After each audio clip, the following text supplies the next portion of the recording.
Good afternoon. We've spent 2 days talking about the business of soccer. That's the boring stuff. This is the real stuff. We're talking about the game, and specifically this incredible thing that's happened in the sport of goalkeepers and the positioning of the goalkeepers, this whole sweeper keeper thing that's going on. Could not have two better folks to represent the goalkeeper industry. The great Shaka Hislop is to my left. Almost 400 first division appearances in the Premier League. Reading, Newcastle United, West Ham, 2006 World Cup, Trinidad and Tobago. Shaka Hislop, everyone. And you could also see him on ESPN FC many days of the week, right? Yeah. Many days of the week. Every night. On the end, for those of you who are Reds fans, not the Cincinnati Reds, but Liverpool, you may know of the great Bruce Grobbelaar, 1981 to 1994, over 600 appearances for the Reds in goal. Kind of one of the great players in the club's history. They won. He had 32 caps for his home country, Zimbabwe. 6-time English Division I champion. 3 FA Cups, 3 League Cups, and of course the 1984 European Cup. Bruce Grobbelaar. I'm Jason Wormser. I'm a sports television producer, soccer producer, and executive. I was at ESPN and Fox Sports for many years, done multiple World Cups, and have covered the sport. We've had just about everything under our purview. Gentlemen, let's start. Shaka, or let's start with Bruce. Bruce, the position of goalkeeping when you came up and as you were at Liverpool and the height of your career, what was it like? What were the demands of the position and the challenges of the position? Well, the challenges for myself was actually coming out of Africa. And the challenges went from Africa to the UK, UK to Vancouver, Vancouver back to the UK. But when I eventually got to Liverpool, I learned my journey on the way. And the journey was that you are a goalkeeper first and foremost. You stop the ball going in the back of the net. And if you can get to the ball quicker than that player coming toward you, you go and deal with it. Was it a sweeper keeper role? In essence, yes, it was. But in reality, it was to get there first and then clear it. So the involvement of goalkeepers today is something that we have to look up very cynically as a goalkeeper, because a goalkeeper's first and foremost criteria is to stop the ball going in the back of the net. Shaka, when you made your way to England, this was they just changed the rule, if it did, on the back pass early, like 1992. How did that change, begin the change of the dynamic of the position? I think that, so 1992 was my first year in professional football as well. Joined Reading in 92 and having to deal with that back pass rule. I think the expectation, certainly early on once the rule changed, didn't really live up to reality, because you have this whole group of centre-backs and defenders who didn't like to receive the ball short, who didn't want to get the ball with facing their own goal. And so once the ball came back to me, they all just turned and started running up the pitch, and the expectation was that I would kick it long. And so even the option of playing it out that most goalkeepers use today just was not there. Defenders didn't want it, they didn't expect it, they turned their back on you, you just had to go long. So that, I think, kind of changed the dynamic of the position, in that when the ball came back to you, how you would deal with it, because gone are the days where you just sit or pick it up and everybody resets and you go again. The ball had to be in continual play, but that just forced the goalkeepers to kick longer more times than they normally would. Bruce, when you were starting and then at your height in the 80s, the rules were different in terms of the sport. I mean, it's not like today where a keeper grabs the ball and might get a little dink and he falls to the ground, foul, right? The whistle blows. Give us a story or two about the times that you had and kind of the how different it was. Well, in those days, yes, you go to the opposition, and if you went to the likes of Wimbledon, for instance, the crazy gang, they would look at you coming through the dressing room, and they'll say, "We'll see you on the far post." That meant when the cross comes over, and I'm going up for a far post, I'm going to be hit by two of them, and there will be one person in front in case I drop the ball. And that's how it was in those days. You talk about the rules of goalkeepers. I came in 1981. The rules changed every second year up until 1992 when Shaka came to the UK, and there were different rules for the goalkeeper on how he had to, when he received the ball. Yes, we caught the ball in my early days, could bounce it around till the end of the area and launch it. Then it came, one time it was, you could, once you got it in your hands, 5 seconds for you to release the ball. Then it changed again. Once you got it in as a back pass, you couldn't pick it up. So it changed for goalkeepers constantly through my first 10 years. And when Shaka came, that is when they had the rules. Yes, the header back to the goalkeeper you can have. Nowadays, it's just, if you can play it out of the back with your feet, you can do that. But here's the thing. You can do it as an elite player. Do not tell your kids to do it as juniors, because I don't care how it is in the junior football or in the senior football. If you lose the ball in that box as a goalkeeper, you are going to be pounced upon by the press, your manager, your players, and you're going to be going back with your tail between your legs. So for people out there that are coaches for young kids, if you get a goalkeeper to pass the ball anywhere in and around the box, if he gets the ball back to you, just launch it into the area. Don't try and play it around here. You're not an Allison or you're not a Edison in the Premier League. Sure. So I think of, when is the timeline? When do things really change? And it seems to me that Joe Hart was so successful at Man City.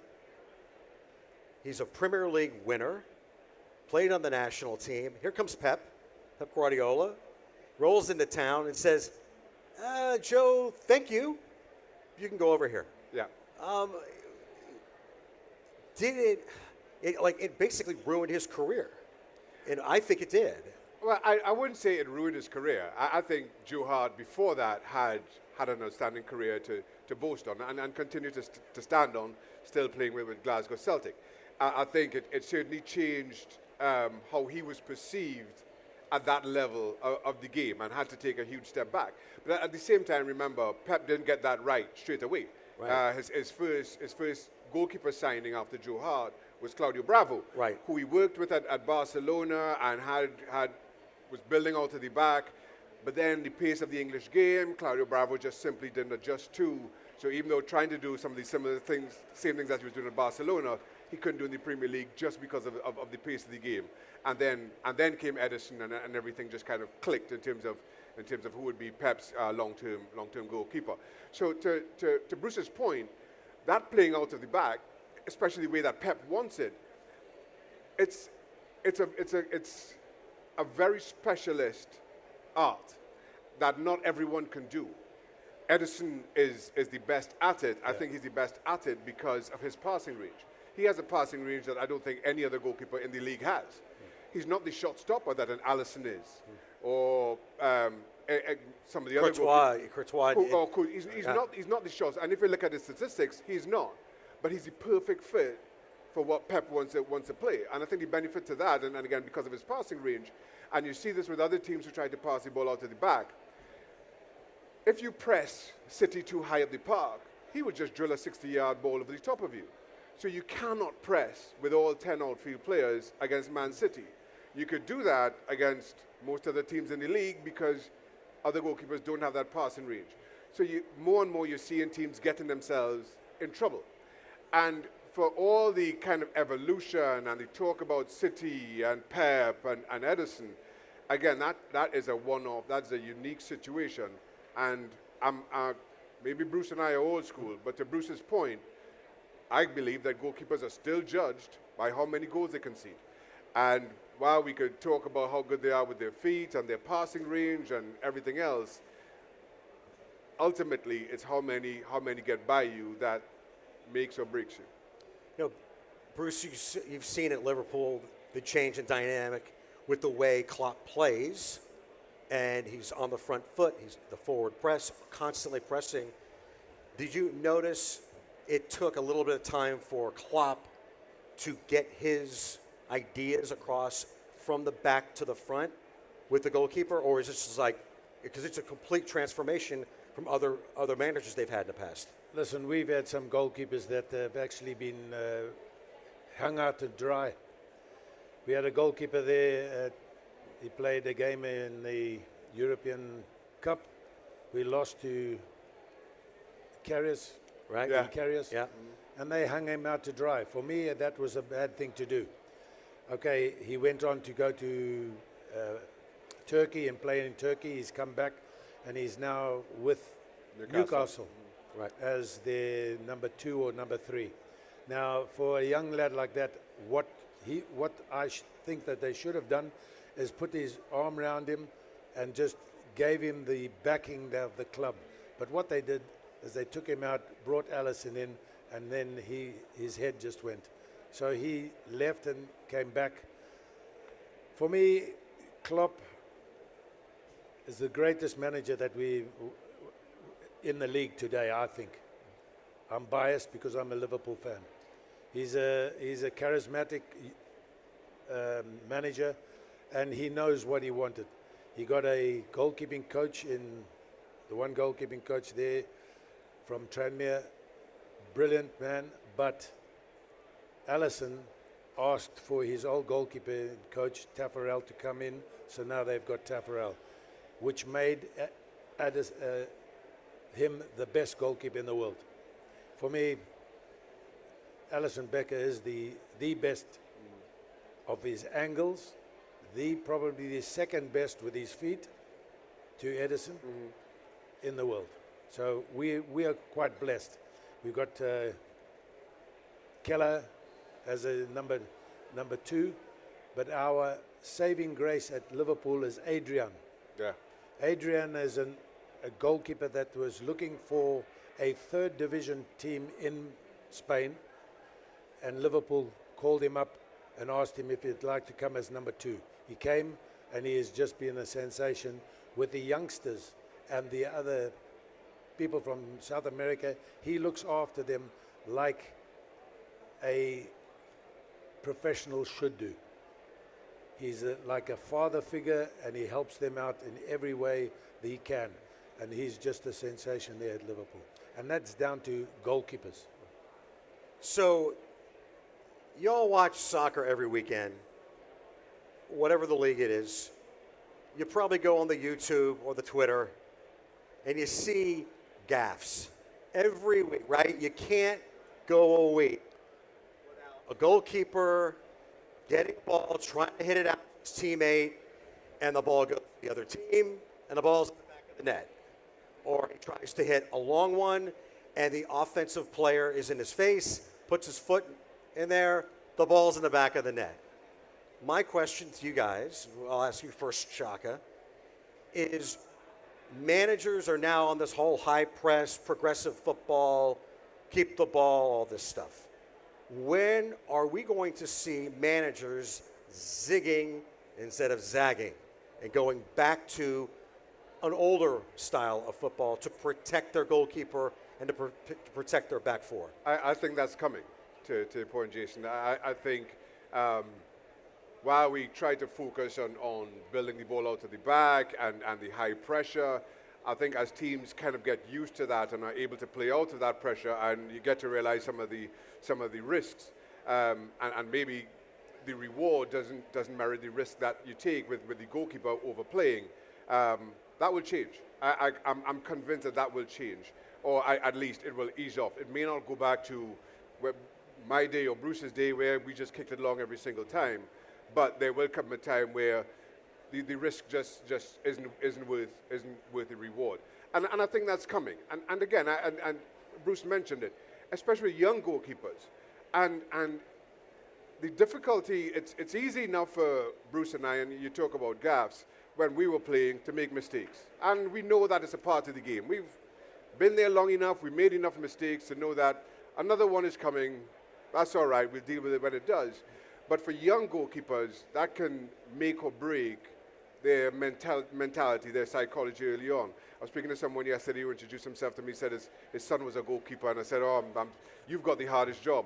The parents of a young goalkeeper is the worst job on the planet. My kids play, a couple of them played in goal for a bit, and I hated every single moment of it. Because it was bad. Whenever a goal goes in, they think it's their fault. And again, when you have that experience and know better, that's fine. But while you're trying to coach young kids to play the ball out to the back, they make a mistake, it ends up in the back of the net, parents are shouting, the coach is looking at you funny. It can make or break these young careers. So I think just in terms of a youth coaching perspective and at the highest level, as teams adjust tactically, the risk doesn't become worth the reward. When you're in trouble, kick it in the stand. That, I think, is already starting to slowly, you're starting to see more and more keepers do that, not take the risk. Bruce? I'll reiterate what Shaka has just said. There is a time where the lower leagues have changed to tell the goalkeeper not to play it out of the back. If they play it out and he gets it back, he's going to launch it long. Here's the thing. The people want the goalkeepers to start with the ball at the back. We'll tell the goalkeeping coaches to tell the goalkeepers to catch the ball, then they've got control of the ball. Not parry into the round where it goes back out there. If they catch the ball, they've got control. Then they can play out from the back. When it's a by kick, if there's an area for you to play it, into that area for the player to go forward, play it. If that ball comes back, tell your players it's going to go long. I think that the time will come when the players will do that. And there's no goalkeepers like Edison or Allison that can do that at the back with all the players. Maybe a little bit of Martinez, but Yeah. he's been caught.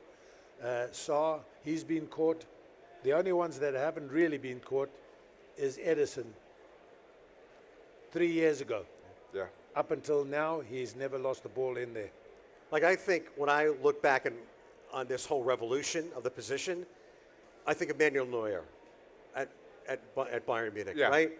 Yeah. But am I correct? He's a little bit different than what we've seen. He certainly was a little bit ahead of his time. He played that position naturally before it was a thing. But I think the difference in Manuel Neuer is how good a shot stopper he was. So all of a sudden, while he was making these incredible saves, he was doing these crazy things, certainly crazy at the time, in terms of how far off his line he was playing, how far out of his box he would come, the passes he would make. And I think people got a little bit confused in recognizing him as the best in the world, that it was more about his playing outside of the box than it was about his shot stopping. And certainly at his best, I thought he was one of the best shot stoppers in the world. He was one of the best sweeper keepers as well. And there was this shift. And again, that is one goalkeeper in a sea of top-level goalkeepers here.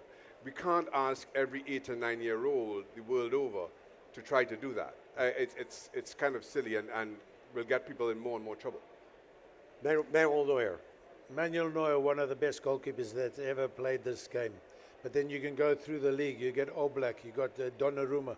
You've got all these players that play around. And there are so many fantastic keepers around. But do they play out of the back? Some of them do. Some of them will not, and they'll launch it long because they can pass the ball. So for me, the evolution of football, sweeper keeper, yes, I've been a sweeper keeper at Liverpool. I wasn't the first. But when I played there, if I got caught out of the box, which I have many, many times, you will not see another player look at you or talk to you for another week. Yeah. You know you're in trouble. How is the position going to evolve in the future? That's an interesting question. I'm not sure. And I say that because I think the basics of goalkeeping remain the same. And I'll go a little bit in more depth here in that while we talk about shot stopping, I think to make it to the highest level, you have to be a good shot stopper. That goes without question. You have to be able to come and take a cross. You have to be able to communicate clearly with your defenders. And a couple of things, and Bruce started to touch on it there. When you're asked to do certain things, I remember my time at Reading, Mark McGee said to me, "Shaka, I want you to come for every single cross." He's like, if you come for 10, you might drop 2, they'll score 1, you'll get to 6, we'll clear 1 or 2. I've lost my math. It's like, but I will back you. And the defenders know that that's what you're going to do. So I'm like, fine. And I got a reputation as being one of the strongest in the league at taking crosses. Because once you slung the ball up in the air, I was coming. Because everybody in my defense knew. So they would drop back on the line, they would cover me where it was. So it has to be, while the goalkeeping position evolves, it has to be a kind of holistic approach in that the defense also has to evolve. I think some of the immeasurables you will also see as important. And I'll tell this story, and if you allow me, I've never told Bruce this, I've certainly never told this publicly. A couple of months ago, I saw a clip, Stuart Pearce talking about me as a goalkeeper, saying that one of the things that he loved about playing in front of me was that I was always calm. That when things got a little bit crazy, when we were under pressure, when people were screaming, I always seemed to be the calmest man on the pitch. And I have one person to thank for that. And it's this man to my left. Now, unbeknownst to Bruce, as I say, I've never told this story. Bruce played for Southampton after Liverpool. Southampton is about a 45-minute drive from Reading. Every opportunity I could, I drove to the Dell to see Bruce play. Every time things got hectic, Bruce was the calmest man in the park. Bruce would make this incredible save and get up and fix the divot in the pitch. And it just brought a sense of calm around the team, around the stadium, and it's something that, again, will never make anybody's stats real. It will never, it's impossible to measure until you're playing in that back four, until you're playing in that team. And ultimately, while we'll talk about the evolution of the goalkeeper, I think there are certain things about the position that will stay the same. That when there's a storm brewing around you, you have to be the one standing in the eye. Bruce, evolution of it. The evolution of it. I was told by my father, who was a goalkeeper in Rhodesia right back in the 50s. He said to me, you are in charge of your 18-yard box. Nobody in the world can tell you what to do in there. You are the captain, you are the manager, and you can do what you want in that. Unless your manager was a goalkeeper, then he can talk to you. So from there, I took it upon myself, and I did to command that area. Whether I was calm, as Shaka said, I might have looked calm, but inside, I might not have been. And it's just the way the goalkeepers are. Goalkeepers are in a unique position. It is the finest position on the field. We have to be alert 90% of the game. 10% you can mess about because the ball's on the other side. And you have to command the people in front of you. So not only are you a communicator, you have to distribute properly, you have to communicate with the front, and then you've got to be in charge of that area to stop the ball going in the back of the net. Is it a big task? 100%. Is it a thankless task? Sometimes. But we will never change our position for any of the other positions on the park. Correct. Why? Because we do not chase a ball for 90 minutes. We wait for the ball to come to you. What a great way to wrap it up. The Goalkeepers Union, Bruce Grobelar, Shaka Hislop, give him a big hand. Thank you, everyone.